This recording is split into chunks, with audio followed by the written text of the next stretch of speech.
Man, I hate this thing. Is it recording? I'm assuming. Wait. Okay, there it is.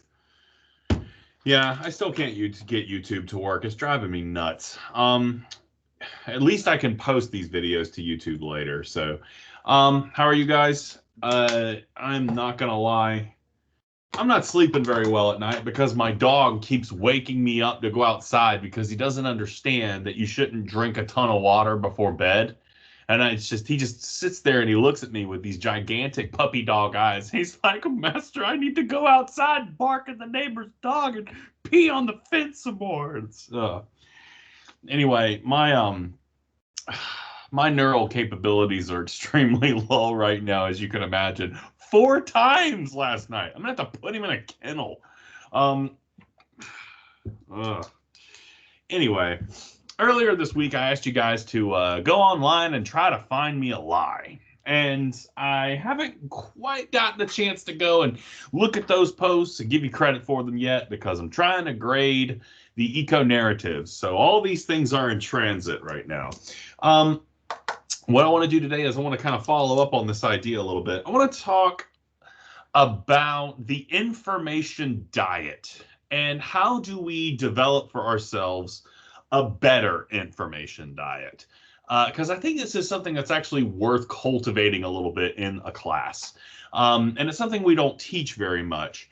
Now, I want to talk a little bit about evaluating sources, and this is a very classical method for doing so. I just had a library representative come into my face-to-face classes and talk a little bit about evaluating resources. And the way that we traditionally do this is, I don't want to say it's outdated, but the world has kind of changed a lot since this was introduced. There's still, truth to it, but I have some things I kind of want to introduce to kind of be a supplement to this. Anyway, I'll post a link to this website that I'm going to be looking at in this discussion.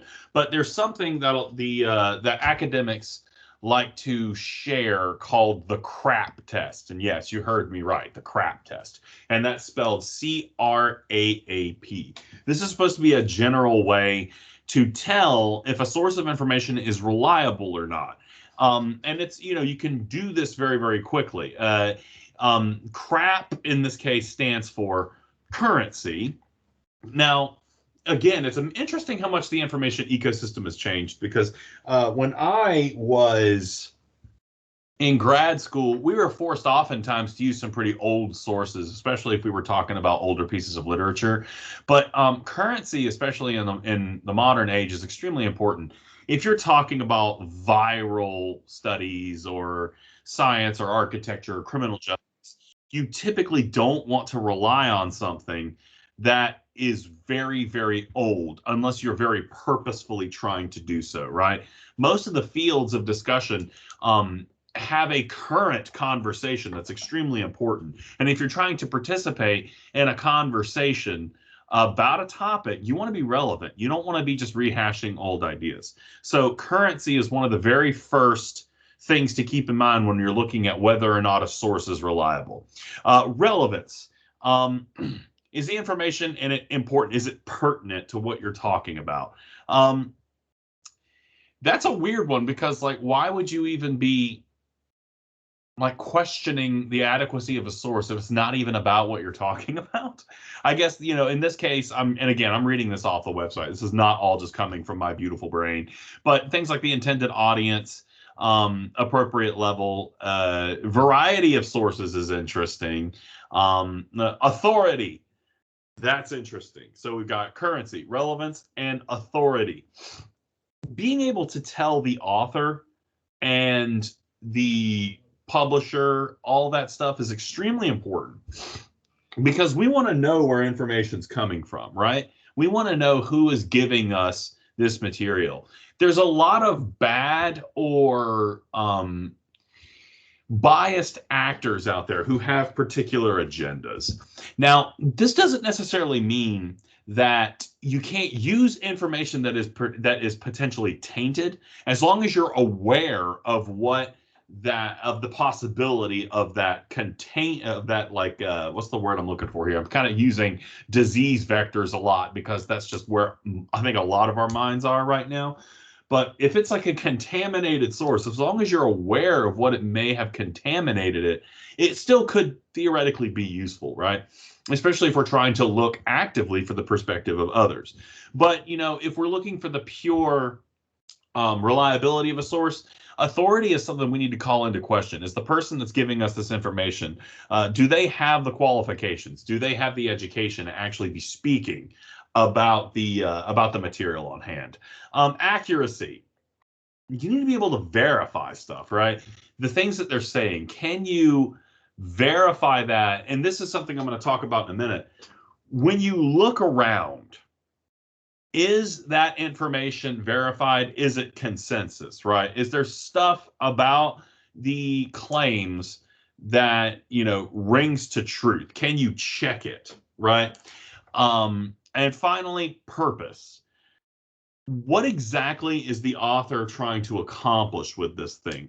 What is the goal of it? Does it have some type of purpose outside of simply transmitting information?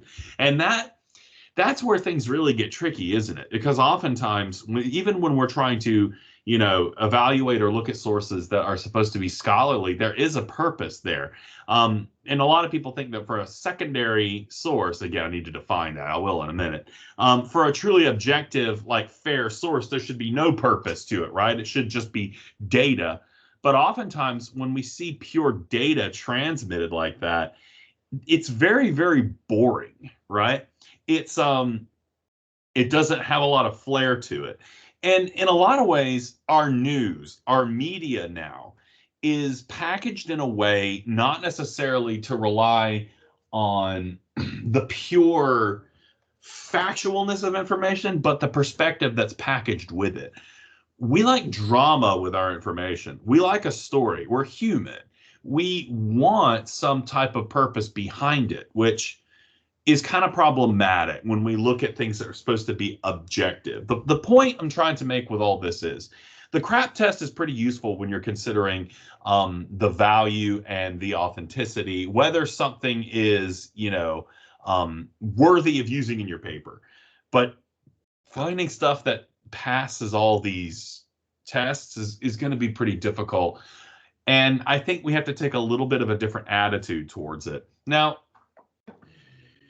what I want you guys to do as we move forward and as we start gathering information and resources, I want to completely turn the research project in its classical form completely over on its head.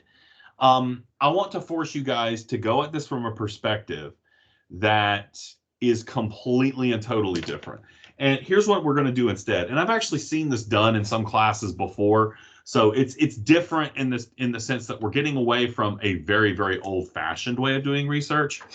I want you guys very, very, very much to try to not come at your research projects, your writing, from an opinionated standpoint. I want you to try to find something that you are genuinely curious about, that you want to learn more about the world. Curiosity is something that we don't really have a great deal of surplus in student populations. And a lot of times, teachers sit back and they think about stuff like this and they're like, well, isn't it just such a shame that the quality of students has diminished? They're just not curious anymore. And I'm like, you're not going to help by criticizing people for lacking that genuine curiosity. I'm a very, very curious person. It comes extremely naturally to me. If you leave me alone in a room with a computer, I'm going to get on Wikipedia and start looking up stuff about World War II, the Black Plague, medieval torture methods. I need to get I need to, it's for those three things to pop into my head randomly. Like, I think I need to go to Chuck E. Cheese or something. I need to just, Anyway, I'm a naturally curious person. I just like to learn things. It's something that I find very, very enjoyable. So for a lot of you guys, what I'm about to ask you to do might not come very naturally. I want you to think about something that's very current, something that's very in your world. in the modern world, and I want you to think very hard about something you want to legitimately learn more about, get information on, and purposefully look for stuff that's happening right now. Now, I know what a lot of you guys are thinking. You're probably thinking of something corona. You're probably thinking coronavirus. It's really hard not to go in that direction because that is at the forefront of all of our minds. Let's see if we can do something that's just a little bit more specific than that, though. Maybe vaccines, the origin of the coronavirus, coronaviruses in general. There's a lot of these things out there. I want you to try to shoot for a level of specificity, right? Maybe you want to do something with a particular political figure, who they are, what their goals are, what are they doing right now? Whether it's Ted Cruz, Alexandria Ocasio-Cortez, Bernie Sanders, who's another big one, Raphael Warnock here in Georgia. Let me think of another up at Marjorie Taylor Greene. These political figures, who are they? What are they doing? And the point I'm trying to make here is I want you guys to try to find something that's extremely now, right? So I don't want you to just kind of like come up with a subject that, is static, something that's changing. And I want you guys to think about what you might like to learn about. Here's what you can do. I want you to go to the big media websites, and I might include some links underneath this video because I want to start with just a brainstorming session. I want you to go to CNN, NPR, Fox News, MSNBC, any news organization that you want to go to. I want you to go and I want you to peek at some headlines. Now, I don't necessarily want you to start gathering stuff right now. I just want you to go and take a look. And I want you to try to find stories, things going on right now. And I want you to go to the Assignment 3 discussion forum. And I want you to tell me what you would like to learn more about. Not an opinion about it, but tell me what you would like to learn more about. And I want you to try to make it as specific as possible. So not just crime, but you could do something like crime in Atlanta, crime in a specific neighborhood in Atlanta, specific types of crimes, drug policies, research and technology, the Xbox Series S. That would be really cool. I'm really interested in the Xbox Series S. I have Call of Duty Black Ops Cold War, and I'm loving it. But I looked at a list of games coming out on it, and I'm just not interested in a lot of the games coming out for it, which is really, really weird. I need to not obsess over video games so much. But even something like that, the requirement I want you for these subjects that I'm asking for, I want it to be current. I want it to be something that is in the now, right? So I want you to go look at your news, and this includes things like gaming tech websites, if you want to go there. Sports is a really cool one, because if you're interested in sports, you could want to look and see something like, what is baseball going to do in the continuing era of COVID? What is a particular player going to do? I like predictions, and I like, those kind of specific things. Players, teams, particular technologies in sports, laws, policies, fashion. What the hell is fashion? I don't know, right? That's something I could tend to learn more. I mean, look at me. Look at me. Look at me. Like, I need help. My hair. I didn't do anything with my hair this morning. How do you do hair? How do you do beards? I look awful. Terrible. I need help. I need to learn more. All these things are legit, right?